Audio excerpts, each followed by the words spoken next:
গাজায় ইসরায়েলের বর্বরতা নিয়ে এখনও চুপসে আছে গোটা মুসলিম বিশ্ব। সহানুভূতি আর সহমর্মিতা দিয়েই দায় এড়িয়ে যাচ্ছে আরব বিশ্ব, যেখানে ইসরায়েলের মতো একটি ইহুদি রাষ্ট্র দীর্ঘদিন ধরে ফিলিস্তিনের নিরীহ মুসলমানদের উপর নৃশংসতা চালিয়ে আসছে। সেখানে সব মুসলিম রাষ্ট্রই চুপচাপ বসে আছে। একমাত্র ইরান আর ইয়েমেন গাজার পক্ষে যুদ্ধ চালিয়ে যাওয়ার ঘোষণা দিয়েছে। যদিও তেহরান এখন যুদ্ধের ময়দানে নামেনি, তবে তাদের অবস্থান সরাসরি ইসরায়েলের বিরুদ্ধে। তবে এবার ইসরায়েলকে কাঁপিয়ে দিয়েছে একটি গর্জন, আর তার হুঙ্কারে এখন নড়ে চড়ে বসেছে অনেক শক্তিশালী দেশও। আলোচনার বিষয় হলো, তিনি কোনো মুসলিম নেতা নন। একজন অমুসলিম হয়েও গাজার প্রতি তার এই সমর্থন রীতিমতো ঝড় তুলেছে বিশ্ববিবেকের মঞ্চে। তিনি আর কেউ নন, যুক্তরাজ্যের প্রধানমন্ত্রী কেয়ার স্টারমার। গাজায় ইসরায়েলের নৃশংসতা নিয়ে এবার গর্জে উঠলেন ব্রিটিশ প্রধানমন্ত্রী কেয়ার স্টারমার। ইসরায়েলকে হুমকি দিয়ে তিনি ঘোষণা করেছেন, গাজায় যদি ইসরায়েলের হামলায় আর একটি প্রাণও হারিয়ে যায়, তাহলে ব্রিটিশ ইতিহাসের সবচেয়ে কঠোরতম নিষেধাজ্ঞা দেয়া হবে ইসরায়েলকে। এই ঈদে জামা জুতো অ্যাক্সেসরিজের ডিসকাউন্ট। ইসরায়েলের গণহত্যা যখন গাজায় সীমা ছাড়িয়ে যাচ্ছে, তখন পুরো বিশ্ব এক অদ্ভুত নীরবতায় মোড়ানো। মুসলিম দেশগুলো যখন একের পর এক নীরব দর্শকের ভূমিকায়, তখন এক অমুসলিম নেতার গর্জনে ঘুম ভাঙল শক্তিশালী অনেক বিশ্ব নেতারও। অন্যদিকে কেয়ার স্টারমারের কণ্ঠে যেন কেঁপে উঠেছে তেল আবিবের ঘুমন্ত বিবেক।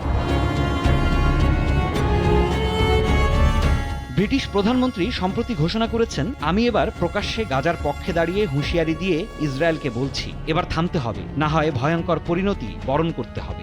দুটো পথই ইসরায়েলের জন্য খোলা রয়েছে। কোন পথে নেতানিয়াহু হাঁটবেন সেটা তার বিষয়। তবে ব্রিটিশ সরকার আর জনগণ ফিলিস্তিনের বর্বরতা আর মেনে নেবে না। তিনি আরও বলেন, গাজায় ইসরায়েলের আরেকটি প্রাণ সংহার ঘটলে যুক্তরাজ্যও ব্রিটিশদের রক্ত কতটা ভয়ঙ্কর হতে পারে সেটা আবারও দেখিয়ে দেবে। কেবল নিষেধাজ্ঞাই নয়, প্রয়োজনে প্রতিঘাত করা হবে ইসরায়েলকে। এই বক্তব্য শুধু একটা বিবৃতি নয়, এটা ছিল এক তীব্র গর্জন, যার ধ্বনি পৌঁছে গেছে ইসরায়েলের কানে। বিশ্বজুড়ে যখন মানবতা হারিয়ে ফেলছে দিশা, তখন কেয়ার স্টারমার দেখালেন, বিবেক এখনও পুরোপুরি নিঃশেষ হয়ে যায়নি। ইসরায়েলি বিমান হামলায় যখন প্রতিদিন প্রাণ হারাচ্ছে শিশু, নারী আর সাধারণ মানুষ, তখন এই বিবৃতি যেন কোটি কোটি নির্যাতিত ফিলিস্তিনির কান্নার প্রতিধ্বনি।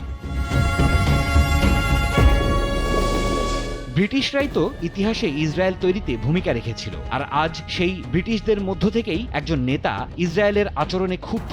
কেয়ার স্টারমারের এহেন হুঁশিয়ারি স্পষ্ট বার্তা দিচ্ছে, ইসরায়েলের নিষ্ঠুরতার বিরুদ্ধে বিশ্ব নেতারা আর চুপ থাকতে পারবেন না। এখন দেখার বিষয়, কেয়ার স্টারমারের এই সাহসী বক্তব্যের পর অন্য বিশ্ব নেতাদের ভূমিকা কি হয়, নাকি আগের মতোই নিজের চিন্তায় নিজে মগ্ন থেকে ইতিহাসে কাপুরুষদের দলে নাম লেখায়। গাজার মাটিতে এখনও ঝরছে রক্ত, কিন্তু এক অমুসলিম নেতার বিবেকবান গর্জনে এক নতুন আশার আলো দেখছে নির্যাতিত ফিলিস্তিনিরা। বিশ্ববিবেক কি এবারও জাগবে না? সময়ের অপেক্ষায় থেকে থেকে কেবল রক্তই কি ঝরবে? বিশ্বাস আছে, এবার মনে হয় থামতে হবে নেতানিয়াহুকে।